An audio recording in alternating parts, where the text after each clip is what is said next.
Como complemento, no está detallado en el GDD, pero me parece oportuno citarlo, voy a mencionar algunas cuestiones relacionadas a, por ejemplo, inteligencia artificial, que hacen que uno cometa serios errores en los GDD o en el diseño del juego en general, que terminan generando pérdida de tiempo importante en la producción.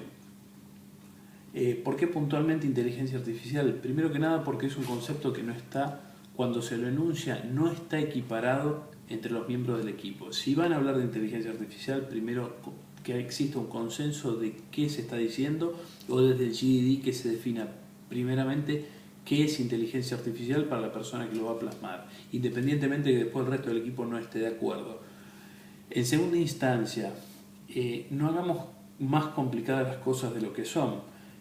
Normalmente se tiende a pensar cosas elaboradas y demás, arrastrado por lo bien que suena el nombre inteligencia artificial, y hace que uno pierda de vista el objetivo, que es que el juego sea interesante, que el juego tenga alta empatía con el jugador, y se terminan generando juegos en general complejos para el jugador porque no existía un plan de desarrollo de dificultad o inteligencia en los personajes. Ustedes no van por lo general a estar trabajando en juegos como Halo 9, por lo tanto cuando se habla de inteligencia artificial de por sí estamos hablando de una cuestión muy por debajo de sistemas autónomos, cálculo de predicción de disparos y cuestiones así. Normalmente vamos a estar hablando en que existe un monstruo o varios monstruos al final de los distintos niveles, o un comportamiento particular de ciertos aspectos del juego en un momento dado. Algunas recomendaciones: cuando ustedes tengan que hablar de boss monster o personajes de finales en etapas y en el juego, lo más importante es cómo va a ser de complejo el último personaje, no el primero.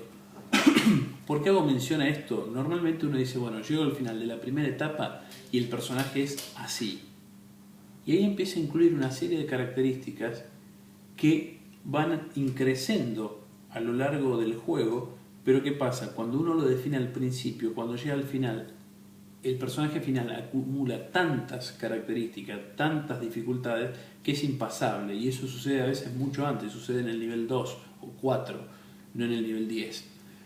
Lo mejor es definir cuáles son las características del personaje final, qué desafíos, cuál es la metodología para vencer a ese personaje, y en base a eso ir desagregando esas características para que en los distintos momentos del juego cada personaje que uno enfrente tenga una cualidad que esté en sintonía con el último personaje, pero que tenga una menor dificultad. De esa manera es probable que el primer y el segundo personaje que enfrentemos sea bastante simple de vencer, pero vamos a estar naturalizando un método que cuando lleguemos al personaje final realmente le vamos a haber dado a entender cómo vencerlo y qué mecánicas entran en juego. Y en general nos vamos a encontrar que el jugador puede vencer un personaje sumamente difícil, que de otra manera no hubiese sido posible aprender cómo hacerlo, porque no existió una curva de aprendizaje, más si planteamos las complejidades del primero al último y no, como es en este caso, del último al primero. Otra consideración muy importante que tiene que ver con, en este caso, no los enemigos, sino los personajes que elegimos, tiene que ver con las distintas capacidades y energías que tiene un personaje. Velocidad, fuerza y disparo, o las que a ustedes se les ocurran, ya sea en carrera de coches y demás, suele ser algo muy difícil de afinar, más si en algunos momentos se utilizan motores de física que ante los más leves cambios se disparan sus complejidades. Bueno, una de las maneras más simples de resolver esto es dar valores similares a todos los personajes y mostrarlos visualmente distintos.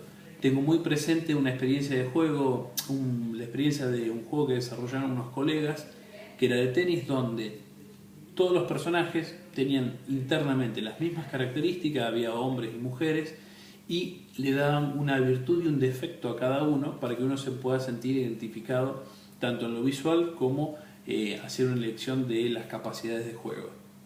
La realidad es que después en los foros terminó pasando que la gente opinaba en favor de uno u otro, pero en realidad siempre habían tenido la misma complejidad.